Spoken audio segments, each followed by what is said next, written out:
Yeah, when you're eating small portions, you're gonna have to eat every 2 to 3 hours. Right. I am not a fan of snacking. As a matter of fact, I'm actually just gonna just put this all out there. I hate snacking. Okay. Hate it. Okay. Um, and I know these places all love it because they sell you this load of BS that it keeps your metabolism going, it helps you lose weight.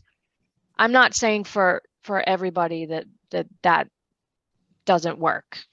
There are small portions of people that absolutely works for. They just burn food really, really fast. You gotta keep them fed. For the majority of people, what I have seen and what I've read and researched over and over again is the same crap, is that all it does is keep your blood sugar constantly high.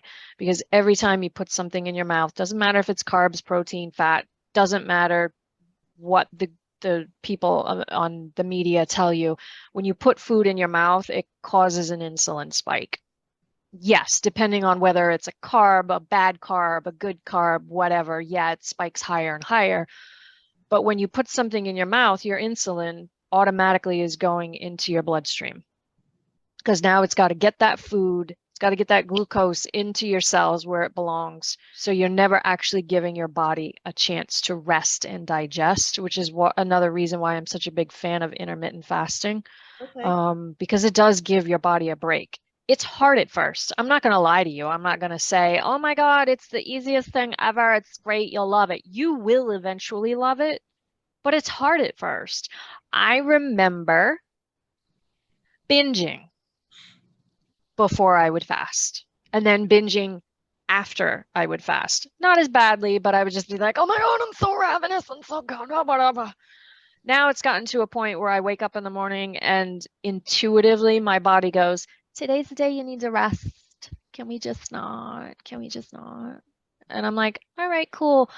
It comes in waves and goes in waves. One of the things that Rob did, since his story did make such an impact on you, one of the biggest things that he did, because he used to get hangry, and I saw his face when you were explaining to me, we'd have a big breakfast and then we'd go out and run errands, we'd do shopping, and then because he became that Jekyll or that Hyde, sorry.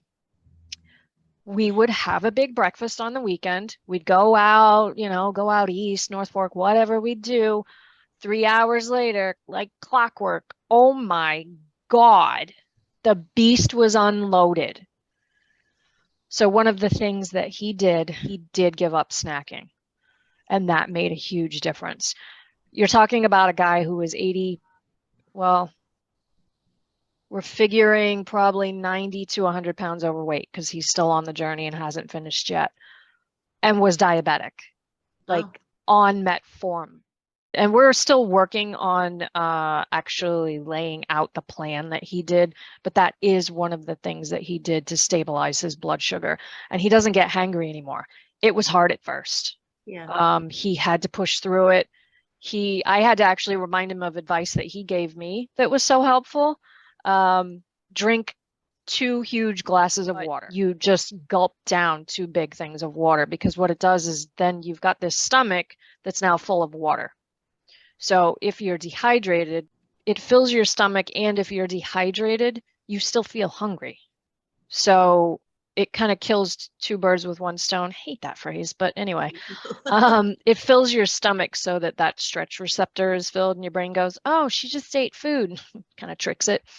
And it also does, if you're dehydrated, it hydrates you because as smart as our brain is, there are still some cues evolutionarily wise that just haven't quite caught on yet, and that's one of them. Your brain confuses hunger for like thirst for hunger, so Right. it'll give you the same cue because it's just trying to get something. It's trying because it'll pull water out of food, especially if you're eating raw food. It pulls it right out of it. Um, so snacking is one of those things that helped him lose weight Okay. because it increases your insulin sensitivity.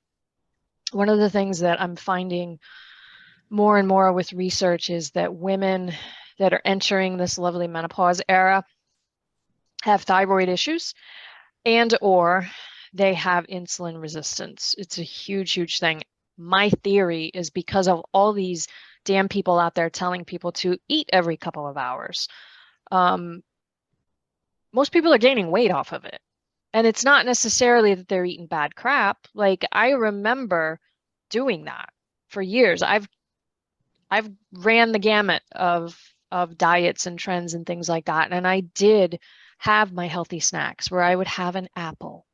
Right. And then later in the day, I would just have, 5 carrots and a little tiny thing of hummus, or a hard-boiled egg. Like I wasn't eating anything crazy.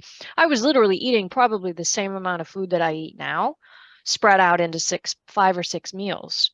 And I ended up at like 190 pounds at one point. So it's not always what it's cracked up to be. And it also becomes a habit. And I know it's hard at first because I handed you the LG plate and that's the exact opposite of what you just told me, because it's literally, I'm going to hold the bowl because this was my lunch.